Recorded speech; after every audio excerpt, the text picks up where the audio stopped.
Olá, boa noite. O ND Especial Eleições continua a série de entrevistas com os candidatos ao governo do estado de São Paulo. Lembrando que uma carta convite foi enviada a todos os partidos que concorrem a este cargo. O ND abre espaço para que os candidatos explanem suas propostas de governo e soluções para os principais problemas enfrentados em nossa região. E o ND Especial Eleições de hoje recebe o candidato ao governo do estado pelo MDB, Paulo Scaff. Boa noite, candidato, bem-vindo. Boa noite, muito obrigado pelo convite.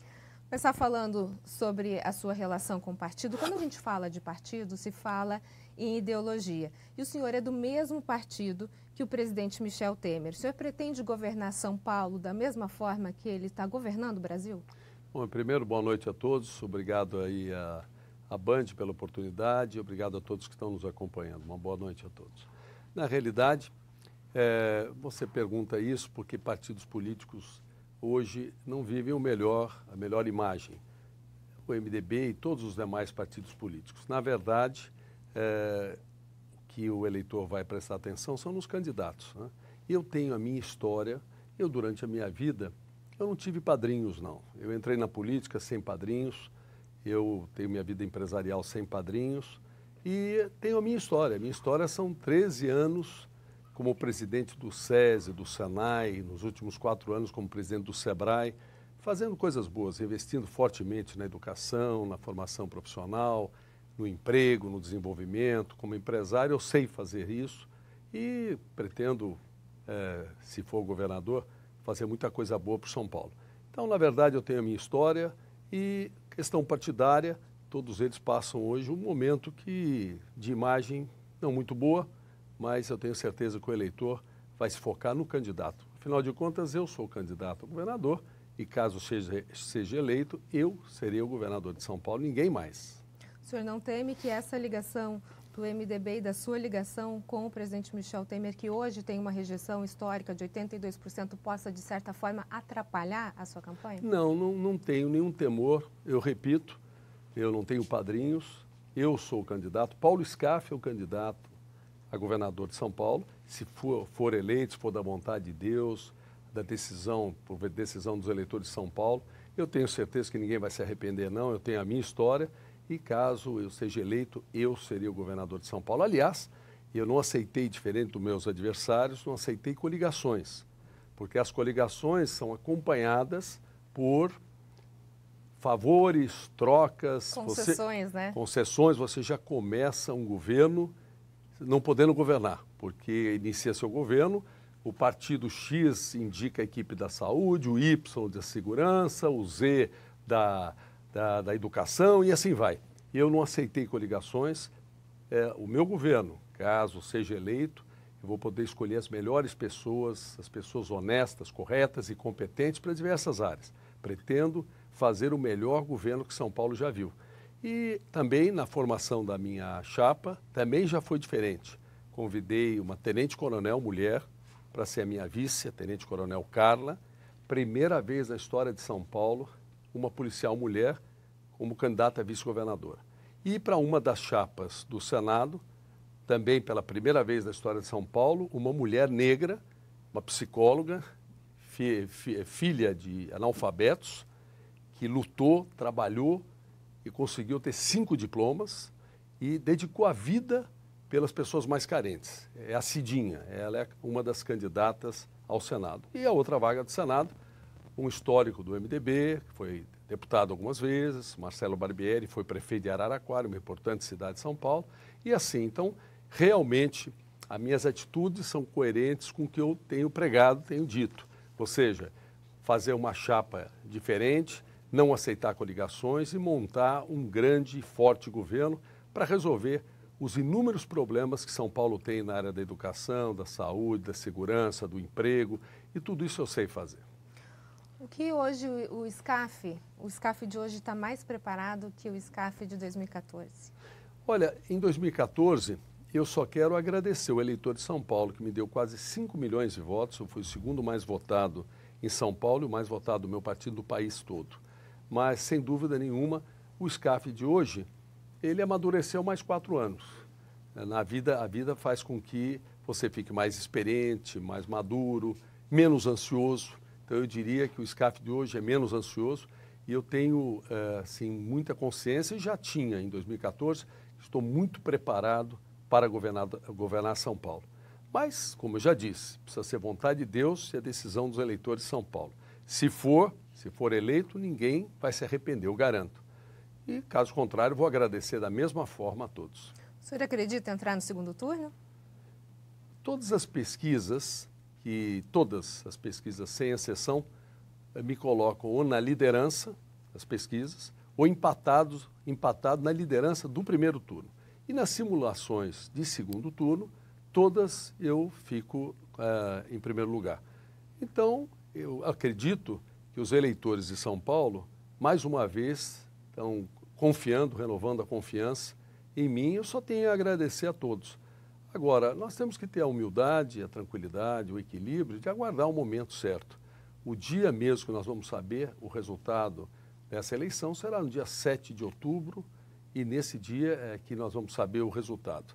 Mas tudo indica, todas as pesquisas, que será uma eleição de 2 turnos e, pelas pesquisas até o presente momento, nós estamos muito firmes indo para o segundo turno e possivelmente na liderança. Um segundo turno, com quem que o senhor prefere ir? Perdão. Eu aprendi a não escolher adversários. Eu estou pronto para enfrentar qualquer um dos adversários. A escolha é do eleitor.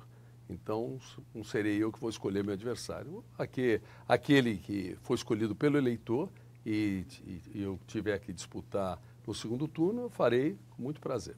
Se a gente mudar um pouco a pergunta, de quem que o senhor gostaria de ter o apoio no segundo turno? De todos que não forem meu adversário no segundo turno. Todos os demais. Hoje, a gente pode falar um pouquinho da questão da educação, né? O senhor sempre foi ligado ao setor empresarial, acostumado a cobrar e reivindicar do governo incentivo em relação ao setor privado. Se eleito, o senhor acaba mudando de lado. Como é que é trocar de lado do balcão agora? Vai ter que cuidar dessas finanças públicas e, ao mesmo tempo, investir na indústria? Bom, na verdade, a indústria nunca teve favor nenhum. A indústria de transformação é 12% do PIB e paga 33% dos impostos. A cada R$3 que se arrecada de imposto, R$1 é da indústria de transformação. E apesar de ter um peso de 12% do PIB. Então, nunca houve favores para a indústria. Ser empresário, industrial, seja da indústria, ou comercial, ou agrícola, outros serviços, é uma luta muito grande. Eu respeito todos aqueles que trabalham em todas as áreas. Aquele que faz bem feito e faz com decência, com honestidade, ele merece respeito. E o segredo é as pessoas fazerem aquilo que gostam para serem felizes. Então, respeito a todos. Agora, como governador e como governo, os meus princípios não mudam.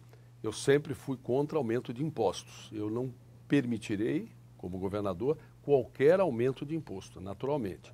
Como governador, eu vou procurar reduzir as despesas, eliminando desperdícios, combatendo corrupção, buscando uma melhor gestão e, da outra ponta, vou procurar aumentar as receitas com aumento, com crescimento econômico. E, além de gerar empregos, você tem aumento de receitas também, investindo em infraestrutura, investindo nas nossas ETECs, FATECs, formando e dando direcionamento às vocações do mercado e das diversas regiões.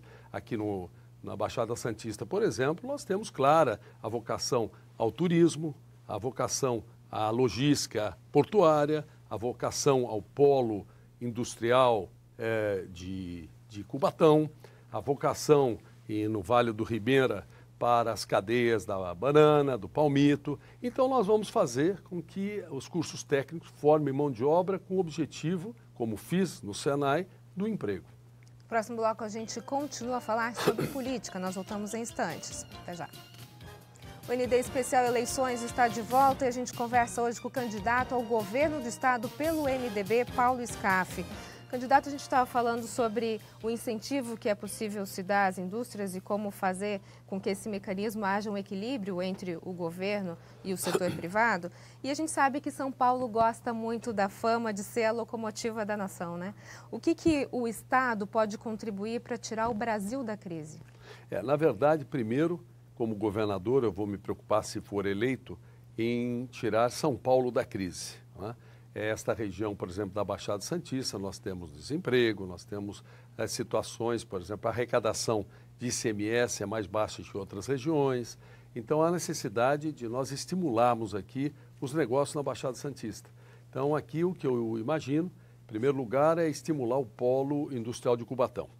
Em Cubatão, você tem as condições todas prontas. Você tem mão de obra formada, você tem energia, água, vapor, muitas instalações prontas de vapor que possam ser compartilhadas. Você tem um terminal da Cosipa marítimo, você tem um Porto de Santos do lado. Enfim, você tem condições super favoráveis para além, porque o setor petroquímico não tem como crescer em Cubatão, por questões de licenças ambientais e tal. Mesmo fertilizantes, que é muito importante lá, também é muito difícil a expansão dele, além do que já existe. Então, com isso, nós podemos trazer outras empresas, até agregando as cadeias produtivas. Por exemplo, lá em Cubatão produz matéria-prima para pneu, pode ter uma indústria de pneu, produz chapa de aço, temos a Usiminas lá, reativando a Usiminas, pode ter um beneficiamento de chapa e pode ter uma indústria de linha branca. Mas enfim, você pensa em algum incentivo fiscal para atrair essas empresas? O melhor incentivo que você tem em Cubatão é um polo industrial com tudo à disposição. Inclusive, uma empresa que se instale lá não precisa nem fazer instalação de vapor. Tem porto do lado. Então, uma empresa que dependa de exportação é uma maravilha o ponto de Cubatão. Quem depende de importação, por que para a indústria de fertilizantes é importante estar em Cubatão? Porque depende muito de importação e facilita muito a proximidade com o porto. Então, eu quero desenvolver, estimular muito o polo industrial de Cubatão e também estimular muito aqui na Baixada o turismo. Para isso, nós precisamos corrigir a segurança pública. O que está atrapalhando o turismo, veja a situação de Guarujá, de Santos, de São Vicente, nós temos que realmente dar segurança às pessoas. Eu quero reorganizar a polícia, retomar os presídios que estão na mão do crime organizado em São Paulo, lamentavelmente, mas é a verdade, e quero atualizar a lei penal. E como isso é possível, candidato? Porque as propostas são excelentes. Agora, como tornar isso viável? Bom, fazendo. Eu, na minha vida, mais do que vou fazer, eu fiz, né? Eu, quando assumi a presidência do SESI e disse que ia construir, substituindo todas as escolas do SESI, escolas de primeiro mundo, implantar o ensino em tempo integral, implantar o ensino médio, articulado com o Senai, parecia uma coisa impossível. Quando eu falei que íamos fazer uma faculdade de professores, está tudo feito. Essa que é a realidade. No Senai é a mesma coisa. Eu falei, vamos fazer um centro de excelência linkado com o mundo. Está feito. O apoio ao esporte. Aqui em Cubatão nós temos a Aline Silva, que é a primeira medalhista mundial em luta olímpica, aqui em Cubatão. A Aline Silva é a primeira, não tem nem mesmo homem de luta olímpica, nem masculino, nem feminino, nem nada. Primeira na história do Brasil. O judô aqui que nós temos também, karatê aqui em Cubatão. Enfim, então nós fizemos. Da mesma forma no Estado, você tem que se programar e realizar as coisas, eu tenho confiança plena. Como reorganizar a Polícia? A Polícia Civil não existe. A Polícia Civil está abandonada. Faltam quadros, falta tecnologia, falta inovação. A Polícia Civil, a missão dela é investigar, ela não investiga. Não há entrosamento entre a Polícia Civil e a Polícia Militar. Então, quando eu falo reorganizar as polícias, é reequipá-las, é afiná-las, é fazer com que tanto a inteligência, a informação, como as ações policiais sejam conjuntas de combate ao crime. Imagine você ter 110 homens nas polícias, 32 aeronaves, 18 mil viaturas e perder para os bandidos. Tem coisa errada. E nisso a gente fala de aumento de salário também, candidato? Olha, você tem que valorizar. Eu, dentro do possível, eu não sou desses políticos que em época eleitoral vai e começa, eu vou aumentar, professor, vou dobrar salário e depois não cumprem nada. Eu prezo muito o que eu falo. Aprendi com meu pai que ninguém é obrigado a assumir compromisso, mas é obrigado a cumprir o que assume. De uma forma muito responsável, quando eu tiver com o orçamento do Estado, vamos combater despesas, corrupção, vamos reduzir despesas, vamos buscar receitas com crescimento econômico. No momento que eu tiver qualquer folga de aumento salarial, quem merece, sem dúvida, são professores e policiais. E eu darei. Agora, não vou, na época eleitoral, ficar prometendo percentual de aumento porque isso não combina comigo, entende? Aqueles que fazem essas promessas fazem sem a mínima base e por essa razão sempre decepcionam, porque prometem coisas ou prometem tudo no período eleitoral e depois não cumprem. Não é o meu caso. Eu estou acostumado na minha vida, a minha campanha tem um V, não é de vitória, porque vitória são circunstâncias, está na mão de Deus. É V da verdade, e eu respeito muito a verdade. Então, o que eu quero dizer é que nós vamos valorizar, sem dúvida, vou estar ao lado, vou prestigiar o policial. Hoje, um policial que ele tem um conflito, em combate, se ele mata um bandido, se ele fere um bandido, ele tem problemas. Complica a vida dele. Isso eu não vou permitir, não. Eu quero tratar os policiais que porventura, tenham um conflito em combate, tenham a necessidade, vamos dizer, houve uma morte de um bandido ou feriu um bandido, ele não será perseguido, não. Pelo contrário, ele cumpriu a missão dele. Da mesma forma, aquele que for ferido ou até vier a falecer, ele vai ser tratado como herói. Eu, como governador, não adianta governo dar farda, distintivo e arma para que o policial vá defender a sociedade e que no momento que ele é ferido ou ele é morto, o governo abandona ele ou abandona a família dele. Não vai acontecer no meu governo, não. Então, conclusão, é possível sim. Nós vamos fazer com que mude muito a segurança pública e estimular, sim, o turismo e tudo isso vai gerar empregos, enfim. E temos muitas iniciativas aqui para a Baixada Santista. Ok, no próximo bloco a gente fala sobre o Porto de Santos. Nós voltamos em instantes. Até já. O ND Especial Eleições está de volta. A gente conversa hoje com o candidato ao governo do estado pelo PMDB, Paulo Scaff. Candidato, falar um pouquinho sobre Porto. Hoje o senhor esteve fazendo uma navegação aqui no litoral, né? E uma das suas propostas é a estadualização do Porto de Santos. Como é que seria isso? Olha, na verdade, hoje o Porto Santos está subordinado ao governo federal, está ligado à Secretaria de Portos, a mesma secretaria que cuida de todos os portos do Brasil. E com isso fica muito burocratizado, muito engessado. Eu quero, logo no início, caso seja eleito governador, vou a Brasília acertar com o governo federal a estadualização do Porto de Santos. Quero trazer a administração de Santos para o governo do estado, para dar agilidade, a administração portuária ter mais autonomia em todas as ações que sejam necessárias no Porto de Santos. Da mesma forma que eu quero também a faixa do Centro Histórico de Santos, aqueles armazéns que estão em ruínas, para que a gente revitalize tudo aquilo e faça um ponto de turismo que chame a atenção e que valorize todo o centro de Santos. Então, eu pretendo negociar com o governo federal e eu tenho certeza que vamos conseguir trazer o Porto de Santos e, com isso, dar agilidade. Quero o Porto de Santos trabalhando 24 horas por dia, 7 dias por semana. Vamos criar também as condições logísticas. A logística terrestre é muito importante para o funcionamento dos terminais. Os terminais do Porto de Santos são modernos.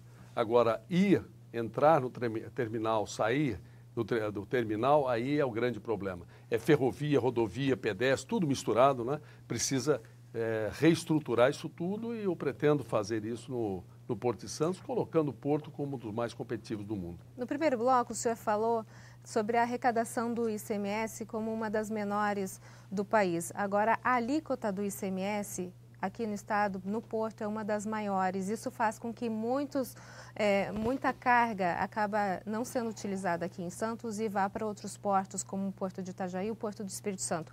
O que pode ser feito a esse respeito? É possível diminuir a alíquota do ICMS? Olha, nós vamos analisar tudo isso, mas, na verdade, outros estados que entram com incentivos, nós temos que acabar em todos os estados com qualquer tipo de guerra fiscal.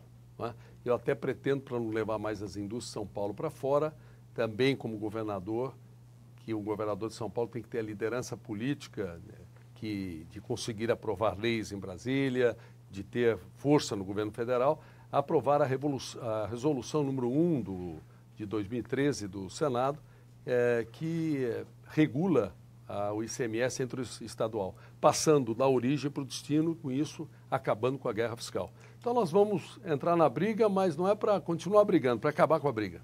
Ligação seca Santos-Guarujá. Sai do papel no seu governo, se for eleito? Tem que sair do papel, é um absurdo. Você tem 20 mil veículos por dia indo e voltando, e com um serviço de balsas e de péssima qualidade. Então, na verdade, o projeto correto na ponta da praia seria um túnel que dê vazão a esses 20 mil veículos em média diários e também que tenha previsão já ao trilho para o VLT, ligando, vamos dizer, nós vamos sair, hoje o VLT é São Vicente, vamos até Santos, vamos pegar do ponto que está, levar para o centro de Santos, para a ponta da praia e também para a área continental São Vicente e para a Praia Grande. E nesse sentido temos que ter a ligação pelo túnel para Guarujá, que é muito importante. Então é necessário que tenha esse túnel para a mobilidade urbana, que nada tem a ver com a ponte lá da Anchieta para Cônego, me escapou o nome, Cônego... Domênico, exatamente, da ponte que é mais, a finalidade é mais logística, mais mercadoria, mais que passe as mercadorias de um lado para outro do porto. Então são dois fluxos independentes. A ponte lá não resolve a mobilidade aqui e o túnel aqui não tem nada a ver com a logística lá. Santos precisa das duas. Pode ser que seja difícil, as pessoas creem. Eu me lembro quando eu tinha 5 anos, meu pai me trazia para Santos, Guarujá, e tinha a fila da balsa. E até hoje está aí as promessas sem solução. Então, quando eu venho e falo, não, preciso de um túnel, preciso de uma ponte, as pessoas podem pensar, aí mais conversa de político, mas não é não. Eu tenho uma história que mostra que eu faço as coisas, não falo sem sentir da possibilidade de realmente fazer. Com esses fluxos, viabilizam investimentos privados. É assim que eu farei o túnel e a ponte. O senhor tem 1 minuto para suas considerações finais? Agradecer a todos aí que nos acompanharam. Eu tenho bastante consciência e vejo que São Paulo tem muitos problemas. A qualidade da educação nas escolas públicas para 3.400.000 crianças é muito ruim, crianças não aprendem, professores não são valorizados, é muito importante a qualidade da educação, muito importante investir nas nossas ETECs, FATECs, tecnologia, muito importante ter segurança de verdade, importante ter um serviço de saúde adequado, emprego, desenvolvimento, olha, essas coisas eu sei fazer. O que eu preciso é uma oportunidade. Então, aproveito humildemente, pedir o seu voto, o seu apoio, me dê uma oportunidade. Os outros já tiveram, ou não cumpriram, ou nada fizeram. Me dê uma oportunidade que eu tenho certeza que ninguém irá se arrepender. Candidato, muito obrigada pelas suas informações. Sucesso. Eu que agradeço. Sucesso para vocês também. O ND Especial Eleições fica por aqui. Uma ótima noite para você. Fique agora com o Jornal da Band. Até mais.